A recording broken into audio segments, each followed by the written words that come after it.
Hi guys. Recently, I had an idea to get some fake AudioQuest HDMI cables for two purposes. The first one was to check them out, how they compare to originals, and the second one was to record some videos about how to tell a fake from the original. But this time, let's make a short video review of the fake AudioQuest Firebird 48 cable. Once again, this is a fake cable. So let's start with some things that do not matter, but I wanted to mention them. The first one is the box. I should do this in a white.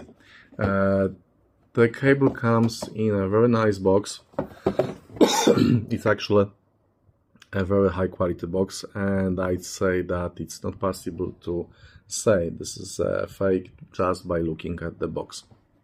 Also, what's interesting is that if you recall, AudioQuest had made a move and moved its factories to China a couple of years ago. So the original cables are also produced in China. But the box is really high quality, and as I said, you won't be able to tell it's a fake by looking at the box. Inside the box, we will find another box, a really nice box for storing the cable, which is a high quality box, and once again, you won't be able to tell it's a fake just by looking at the box alone. So here we have a cable.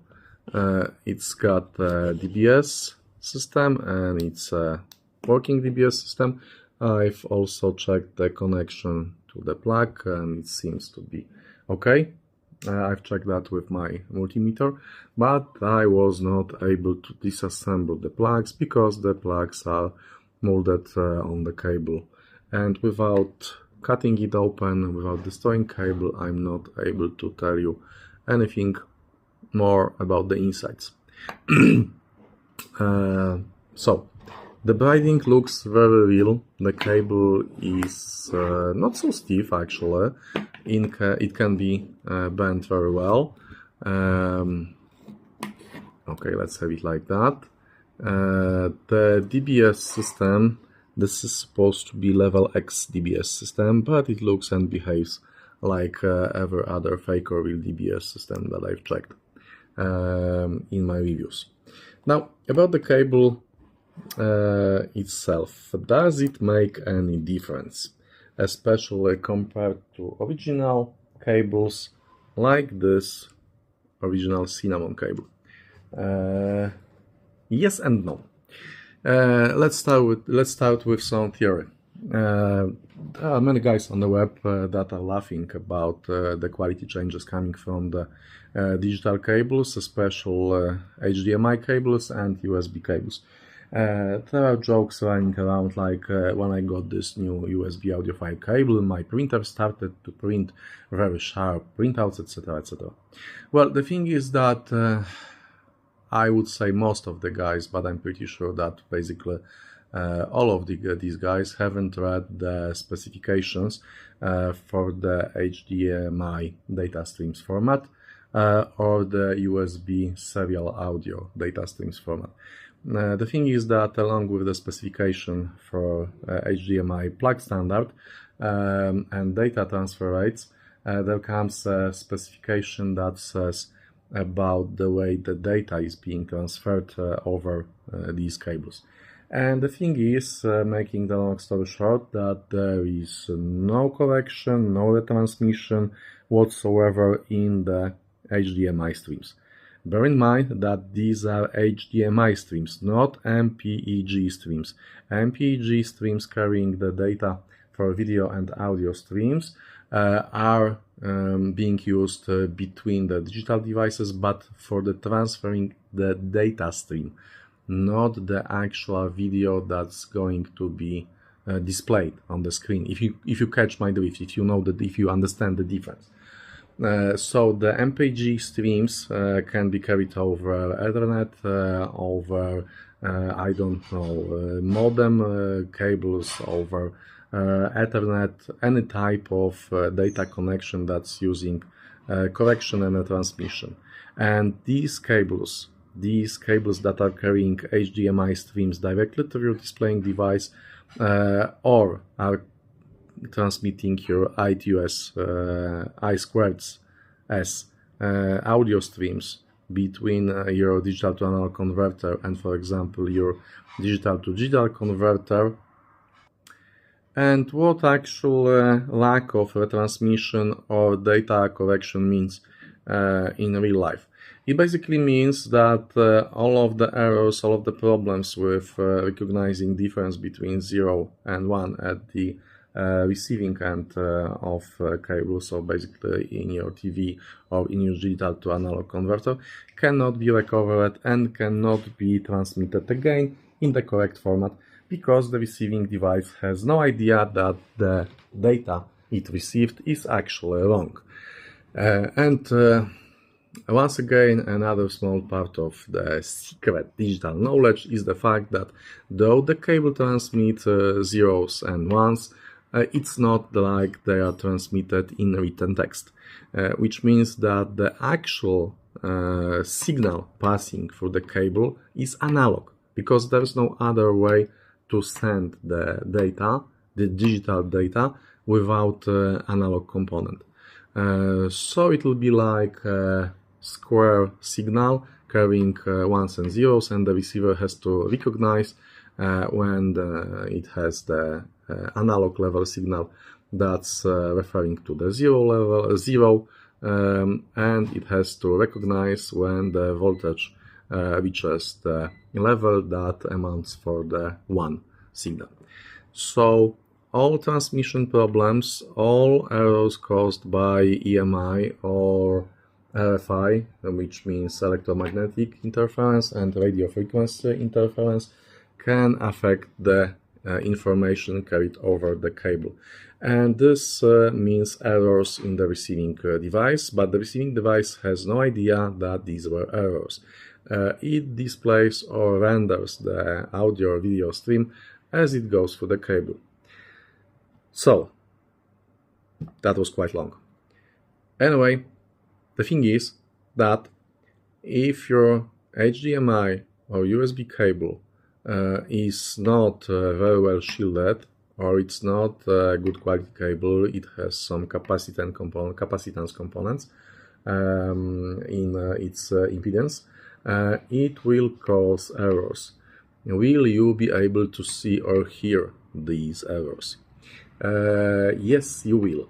If you have the system that's transparent enough and you're using this kind of cable as a connector between your digital to digital converter and your digital to analog converter, you'll be able to spot the difference, because the cables that will be that are shielded better and are less prone to noise and less prone to problems will give you more transparent and more open sound with clearer, darker background. These are very small changes, but if you're using quality components in your system, and especially if your system is a headphone setup, high quality headphone setup, you'll be able to catch and hear these differences. They are small, they are there. Are they worth buying an expensive cable? That depends on your wallet, and that depends on your definition of expensive. Because what you actually need is a quality cable with good shielding.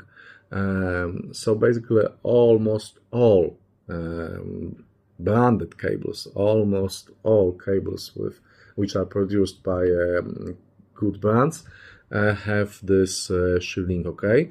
And the situation is also changing rapidly right now, because the cables that are able to transfer the data for 8K video streams have to be heavily shielded by default because of the bandwidth required to send that kind of video signal. So if you're using this cable as a connector between your DDC and DAC, so digital to digital and digital to analog converters, you'll be able to hear the difference.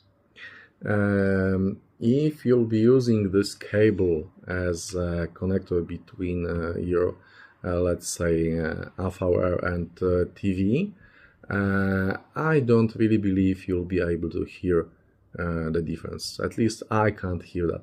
The thing is that in such setup, the audio signal is carried if you're using the audio return channel, and AudioQuest and other cable producers are boasting that they have silver-plated wires responsible for audio return channel.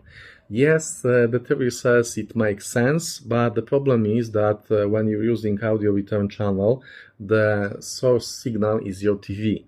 So you're using a special prepared cable with high quality audio return channel wiring inside, but your source of the signal is a low quality TV.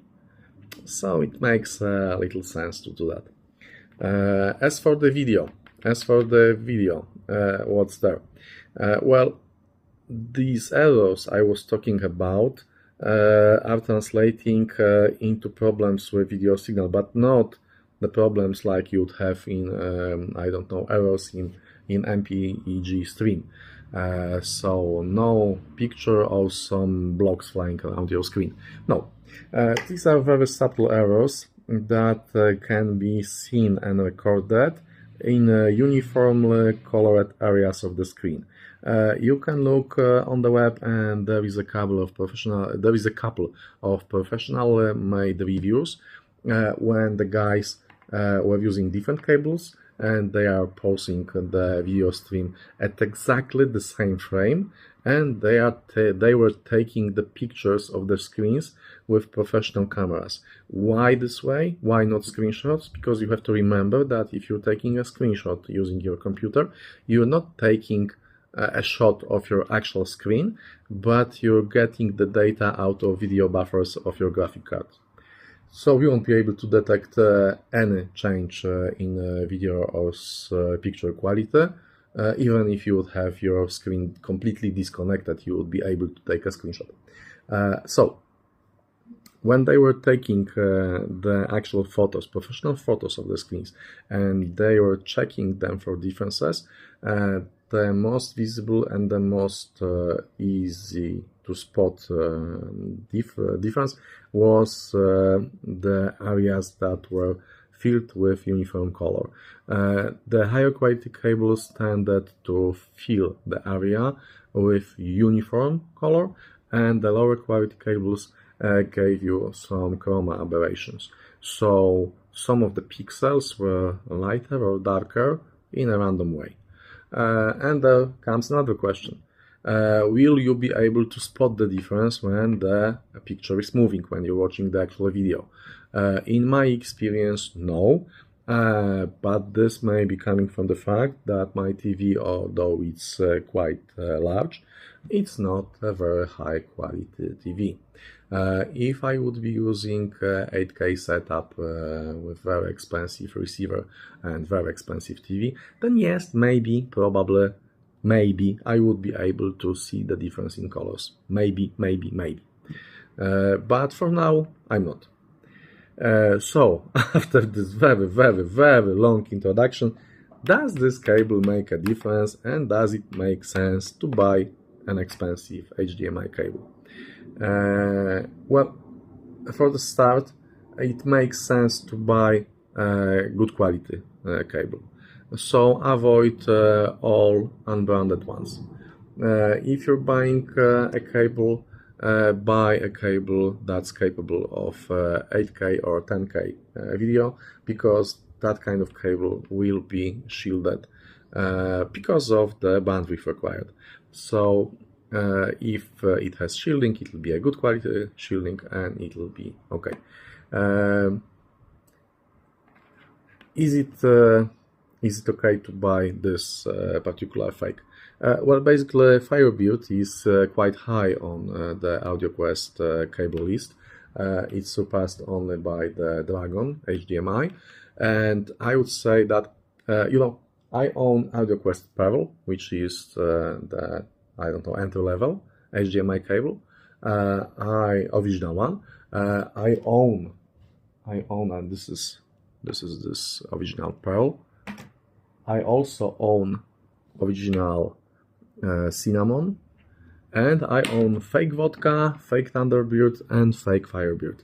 And I would say that my ability to discern the differences in sound and somewhere between vodka and Thunderbird.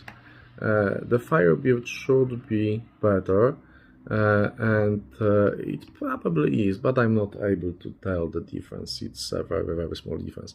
And to put the things in perspective, the errors in the transmission, the additional clarity coming from using high quality HDMI cables for I2S connections can be heard only on highly transparent systems, especially if these are highly transparent headphone systems.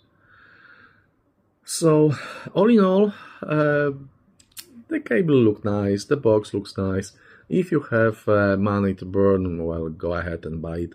And the same goes for the original cable. But if you're maybe not exactly tight on the budget, but you like to spend your money in a reasonable way, I would recommend you to stay with something on the AudioQuest cinnamon level, because for all my purposes with my highly transparent systems, because I'm using, for my speaker system, I'm using Martin Logan electrostat speakers, and for my headphone setup, I'm using Stax SR007 headphones. So for all of my purposes in both connections between digital to digital converter and digital to analog converter, cinnamon is just good enough. Vodka brings very, very, very small changes to the table. Fake Thunderbird is slightly bit better than vodka. So if you would have to buy a fake, don't buy vodka, buy Thunderbird, although it's like 3 times more expensive. But I honestly don't think you should buy Firebird, be it original or fake, unless, as I said, you have some money to burn and this kind of expense doesn't hurt your wallet. For me, I bought it, I've tested it, I'll keep it because I'm not selling any fakes.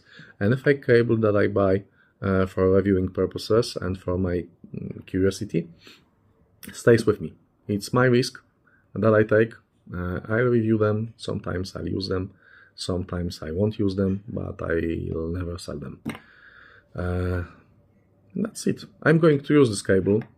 I can't hear any changes, as I said, above Thunderbird, let's say, vodka. But since I already have it connected, and I'll use it. And that's it.